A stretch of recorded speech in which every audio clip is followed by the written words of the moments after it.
It's Ken Harbaugh with the MeidasTouch Network. One of the most shocking inconsistencies within MAGA today is how it dresses itself as a populist movement, but is really driven by a superiority complex and a kind of elitism that we haven't seen in an American political movement in a long time. Just consider that image of the dais during Trump's inauguration, where the combined wealth of the men sitting immediately around the president totaled nearly $1 trillion. In the first part of my interview with best-selling author Eion Higgins, he talked about how greed underlies just about everything these oligarchs do. In this second part, he does a great job interrogating the dissonance within MAGA about elitism and how so much of it is because of a deep-rooted insecurity among the people who gravitate to Trump, who, as a deeply insecure man himself, is a magnet for billionaire sycophants. There's also a weird strain of elitism within their anti-elitism when they talk about, there's this crazy clip of Peter Thiel talking about how the left has lost its elite status, and he's mocking Kamala Harris's pedigree coming from Howard, right? And he's saying, you know, we've got Ivy Leaguers in the White House now. Trump at Penn and Vance at Yale. I think he is probably overweighting the value of those degrees. I say that as a Yale law grad, but it is a weird fetishization of the kind of elitism that becomes just a churn, a feedback loop in Silicon Valley.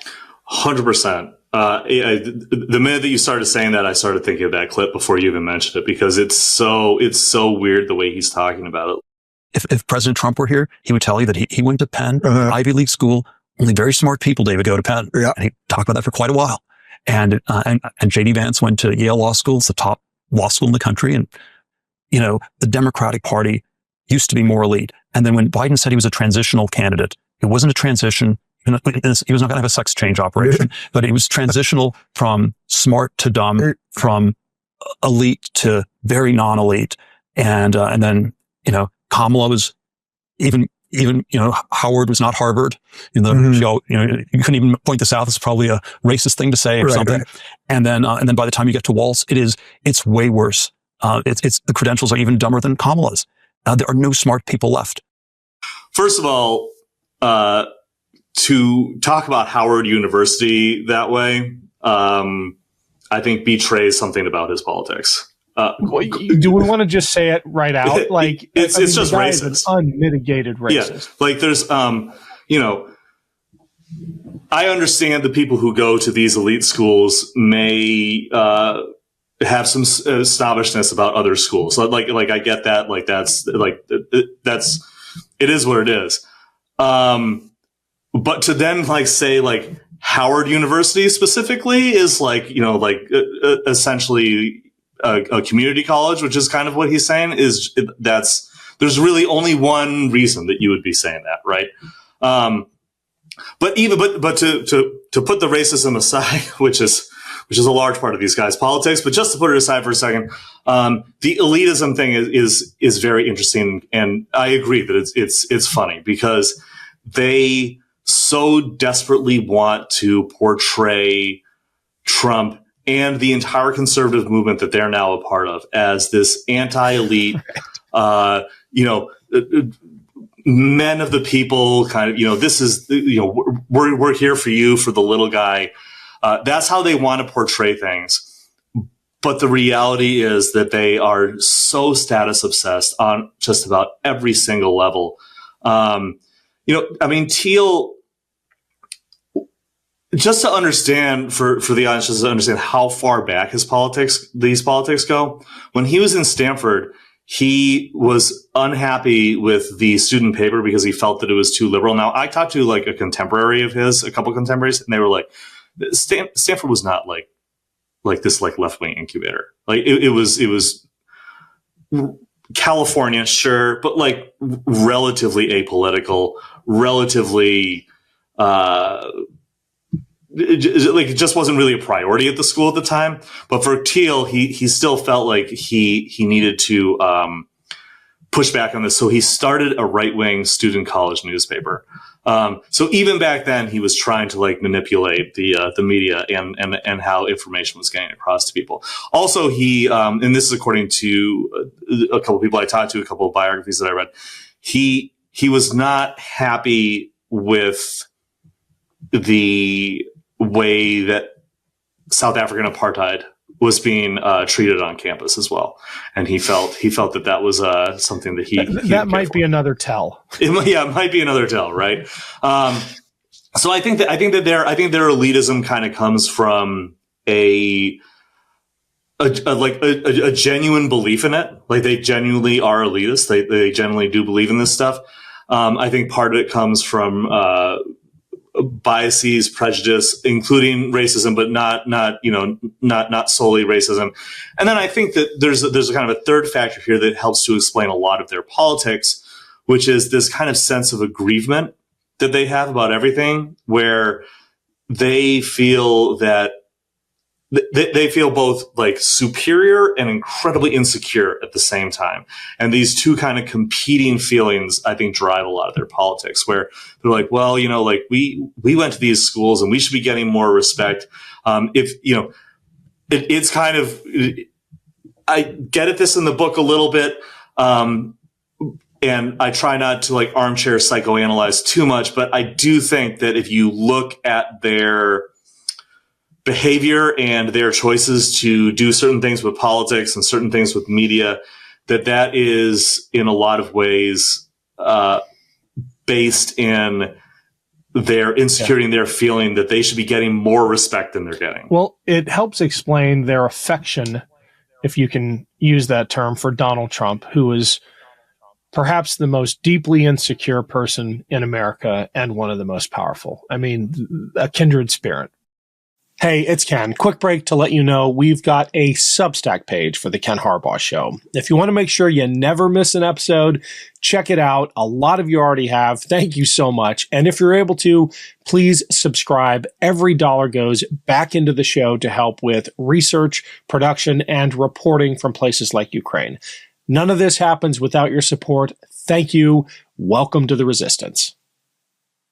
I would love to end with your assessment of where we're going. Where does this end up? And I know it's not the focus of the book, but when you think about the fact that the subjects of your book not only control vast parts of our information ecosystem, they also are beginning to control the technology future of information dissemination. And by that, I mean AI. Right? And the massive data haul that Doge has now figured out by pulling all of our records out of the government. How does this affect the new information economy and how we're going to be delivered tailored news?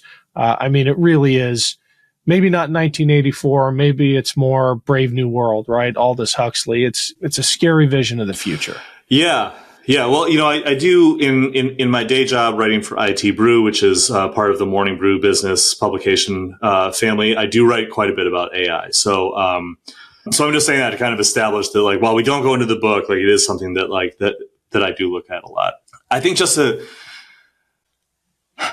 Trump is dangerous for a lot of reasons, right? But I think that for the purpose of what we're talking about here, like, one of the reasons that he's dangerous in this regard, as far as this stuff goes, is that he's somewhat like, he doesn't really care about the mechanisms of day-to-day running of this stuff, or really keeping on top of it, as long as his overarching vision and results that he wants to see happen. Right. And this is not unique to him. I think that a lot of people who come from an executive background probably have this, right? It's not great when you have his politics and when you have his chaotic approach to governance, right? So you kind of combine those, then you have a guy who has basically ceded control over a lot of this stuff to the world's richest man, who has these far-right politics, as we've discussed, right? And Trump not really caring what he does because, for whatever reason, Trump seems a lot happier, like, going to the Kennedy Center, right? You know what I mean? Like, that's kind of more his thing. Like ultimately, golfing, right? What's that?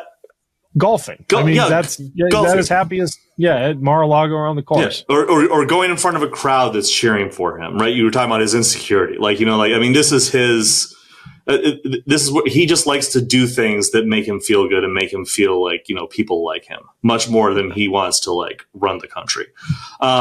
So this has put us into a situation where someone like Elon Musk and his department, his so-called Department of Governmental Efficiency, or Department of so-called Government Efficiency, now is just accessing information throughout the federal government. And as you say, this does include a lot of our data. Potentially, we don't know exactly what they're doing, which is not a way of downplaying this. In fact, in a way, it's to make it even worse. Like, the fact that we don't know what they're doing is worse than us knowing what they're doing, even if we knew that they were doing something bad. Like not knowing the entire amount of access that they have to stuff is very disturbing.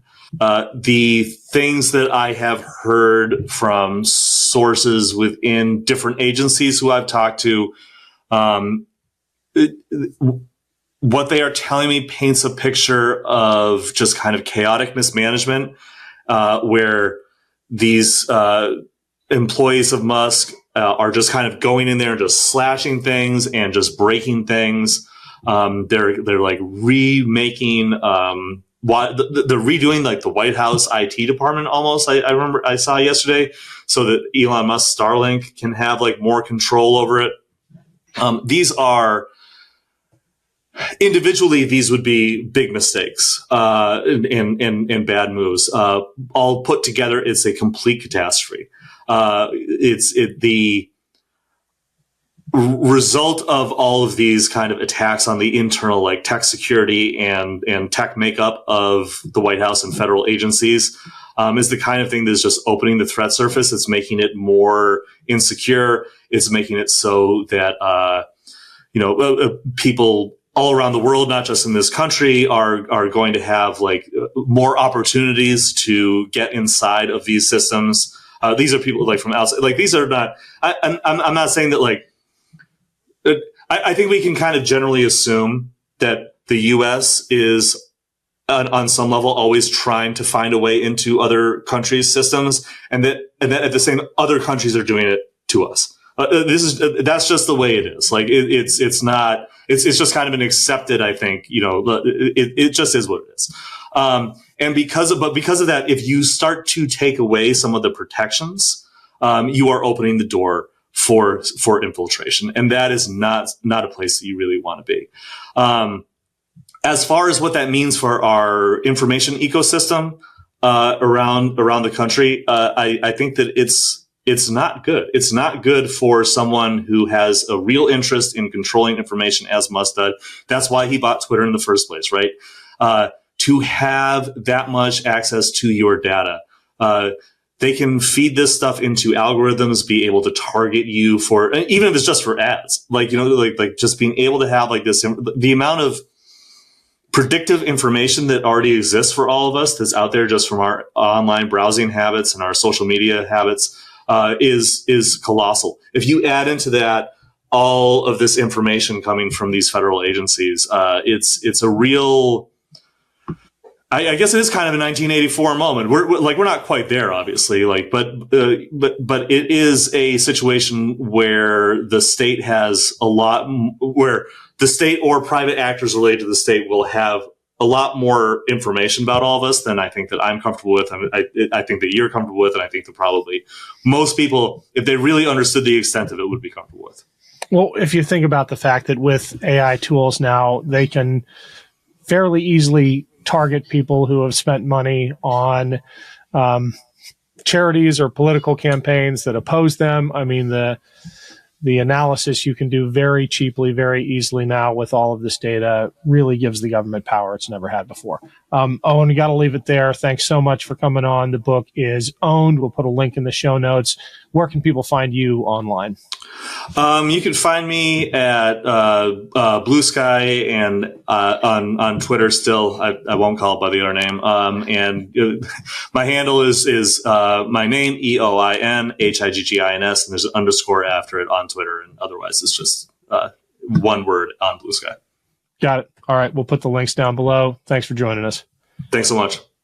Can't get enough Meidas? Check out the Meidas Plus Substack for ad-free articles, reports, podcasts, daily recaps from Ron Filipkowski, and more. Sign up for free now at MeidasPlus.com.